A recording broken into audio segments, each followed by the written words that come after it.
नमः शिवाय। आज हम आप सभी को कार्तिक मास का 8वां अध्याय सुनाने जा रहे हैं। कथा के 8वें अध्याय में नारद जी कार्तिक मास के व्रतों के नियमों के बारे में बताए हैं। साथ ही कौन सी तिथि को कौन सा भोजन करना चाहिए और क्या नहीं करना चाहिए। कार्तिक मास का व्रती सदा ब्रह्मचर्य से रहें, पृथ्वी पर शयन करें और दिन के चौथे पहर को केवल एक बार पत्तल पर खाना खाएं और कार्तिक व्रत का महत्व प्यार से सुने। और वीडियो अच्छे लगे तो प्यार से कमेंट बॉक्स में ओम नमः शिवाय जरूर लिखें। श्री नारद जी बोले, हे राजन, अब कार्तिक मास का व्रत करने वालों के नियम सुनिए। मैं संक्षेप में कहता हूँ। जो व्यक्ति कार्तिक मास का व्रत करता हो वह सब तरह के आमिष, उड़द, मधु, राई, खटाई तथा मदकारी वस्तुओं का भक्षण ना करे। यह व्रत करने वाला दूसरे का अन्न ग्रहण ना करे, किसी से विद्वेष न करे तथा तीर्थ के अतिरिक्त विदेश न जाए। देवता, वेद, ब्राह्मण, गुरु, गौ, प्रति, नारी, राजा तथा गुरुजनों की निंदा ना करे। कार्तिक मास का व्रत करने वाला दाल, तिल, तेल, पकवान, क्रय किया हुआ पका भोजन ना ग्रहण करे। निंद भावना, कुवाच का त्याग करे। किसी भी जीव का मांस, चूना, जम्बीरी, नींबू, मसूर, बासी तथा जूठे अन्न का परित्याग करे। बकरी, गाय तथा भैंस के दूध के अतिरिक्त किसी अन्य पशु का दूध आमिष समझे। ब्राह्मण द्वारा क्रय किए गए सभी रस, सांभर, नमक आदि का परित्याग करे। तांबे के पात्र में रखा हुआ पंचव्य अत्यंत लघु गड्ढे का पानी केवल अपने लिए पकवान आमिष कहा जाता है। कार्तिक मास का व्रती सदा ब्रह्मचर्य से रहें, पृथ्वी पर शयन करे और दिन के चौथे पहर को केवल एक बार भोजन करे। कार्तिक का व्रती नरक चतुर्दशी को तेल लगावे। इसके अतिरिक्त दूसरी तिथियों में तेल लगाकर स्नान त्याज्य है। कार्तिक व्रती मनुष्य सिंघाड़ा, कोहड़ा, प्याज, भंटा, गाजर, मूली इन सभी वस्तुओं को ग्रहण ना करे। लौकी व भंटा, कोहड़ा, कटेरी का फल, तरबूज तथा कैत इनको कार्तिक मास का व्रती त्याग करे।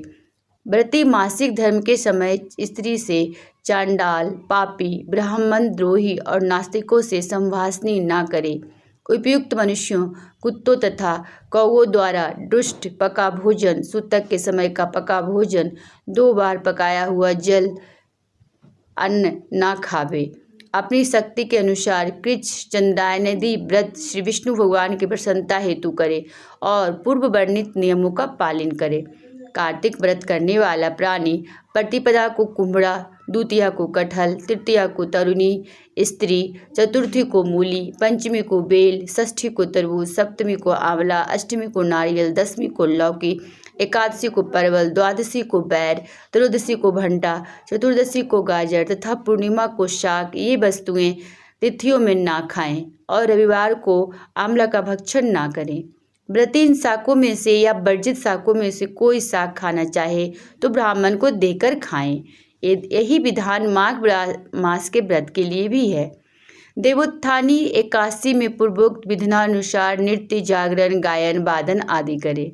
जैसे सिंह की गर्जना से हाथी भाग जाते हैं उसी तरह वहाँ से भी भाग जाते हैं।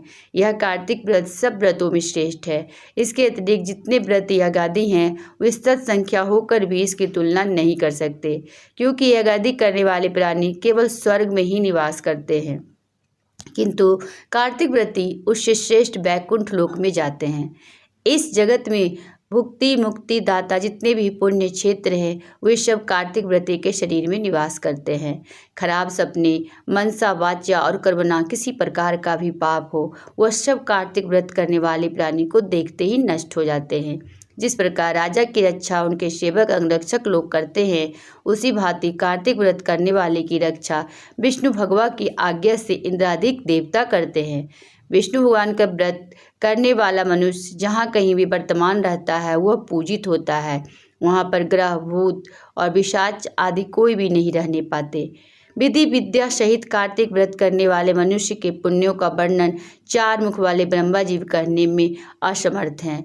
यह विष्णु व्रत संपूर्ण पापों का नाश करने वाला, पुत्र पौत्र धन तथा धान्य को उन्नत करने वाला है। यह कार्तिक व्रत जो मनुष्य करता है उसको तीर्थ में जाने की और तीर्थ की सेवा करने से क्या फ़ायदा, उसको सब पुण्य फल कार्तिक व्रत से ही प्राप्त हो जाता है। और वीडियो अच्छी लगी तो वीडियो को लाइक और सब्सक्राइब करना बिल्कुल ना भूलें।